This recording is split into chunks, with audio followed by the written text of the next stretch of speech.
Between 1956 and 2005, spanning 2 generations, a brutal, horrendous civil war raged in Sudan with a ceasefire of 11 years.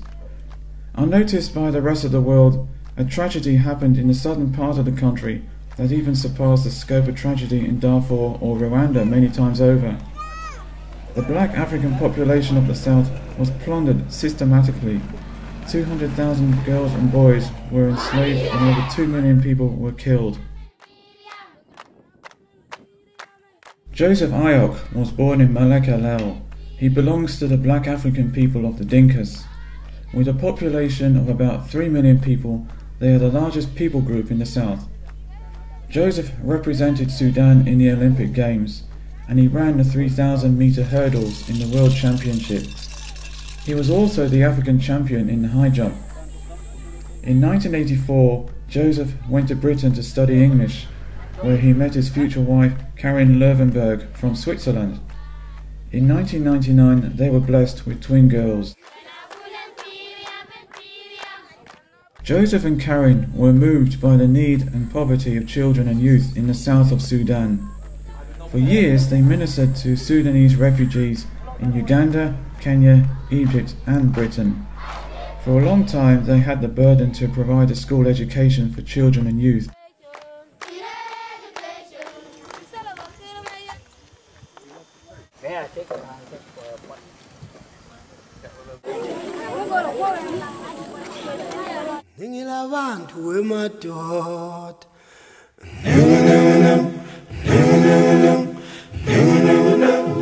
In 2000, still during the war, Joseph and Karin founded the Christian humanitarian work Under Tree Schools in England.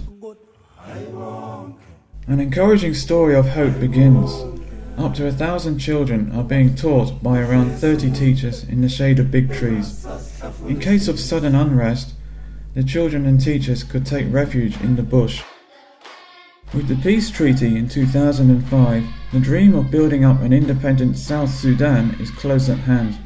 Now the time has arrived for the building of permanent school buildings. Heavy road transports, loaded with cement and sheet metal, travel from Kenya over 1,000 kilometers under difficult conditions to Malek Alel. The project Under Tree Schools is integrated into the local population.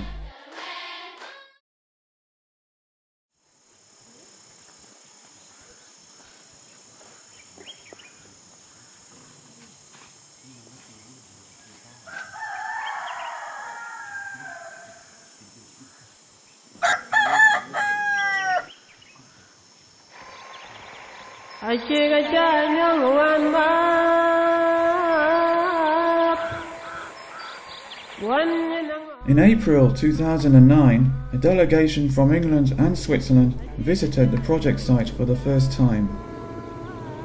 This city or town is grey stone, which means Malek Alel in Dinka.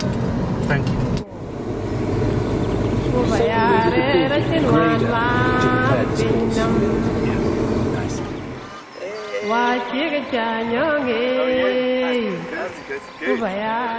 We were warmly welcomed by Joseph and his team on the campus.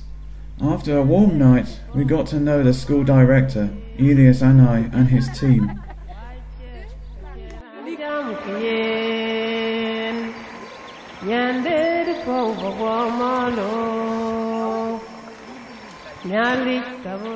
During the whole time in Malek, from the arrival in Wau until our departure in Awil, we were protected by armed guards. Between the 2 school buildings there is a huge tree that will continue to give shade to the students, even though the lectures are being held in the new classrooms. Besides the normal classes for the 300 girls, the rooms will also be used for adult education. Joseph, part of the vision of this school has not just been to be a primary school, but to offer something of adult education to the local community, particularly to those young people, perhaps between 18 and 25, who have not had a lot of access to education, having grown up through the Civil War. How do you see that developing here at the school in the years to come? it has been for a very long time the vision of UTS and her supporters that we should reach out to young people, and the future and what we can offer young people here is theological education by extension, and we always argue that we want to use this base as an outreach to people with Christian gospel. And the other thing we want to do is adult education. A lot of young people and the youth have been fighting the war, but they did not have a chance for education. The other thing we hope in the future that we will have computer courses for young people, for those who are able to do that. And actually that will help the young people to interact with each other. And also we will have counseling here because they have huge problems after the war, to help them and pray with them. And so this is that we'll be able to do this in the future.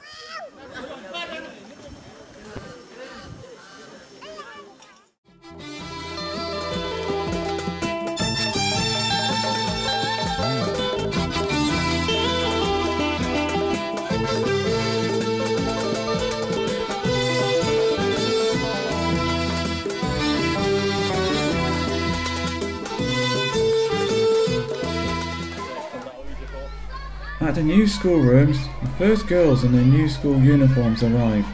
They fill the new rooms with noise and life. Soon classes begin.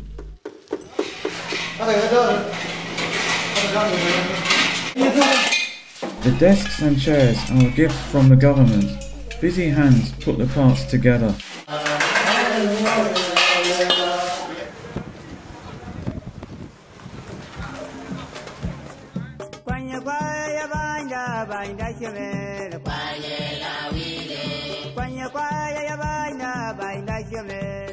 Across from the classrooms, another set of classrooms are being built. Nearby are the school administrative offices.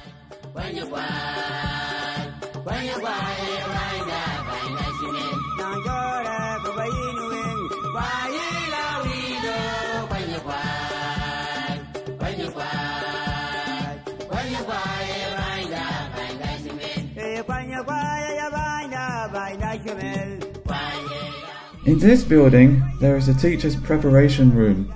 It's almost finished.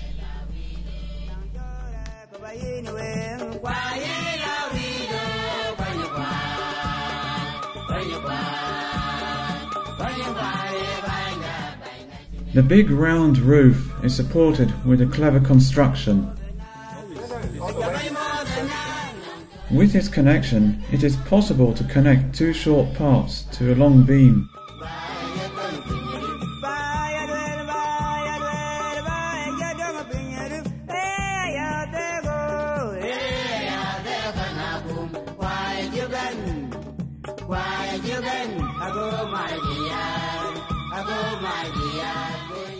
Behind the classroom buildings, there are fenced-in homes for the teachers.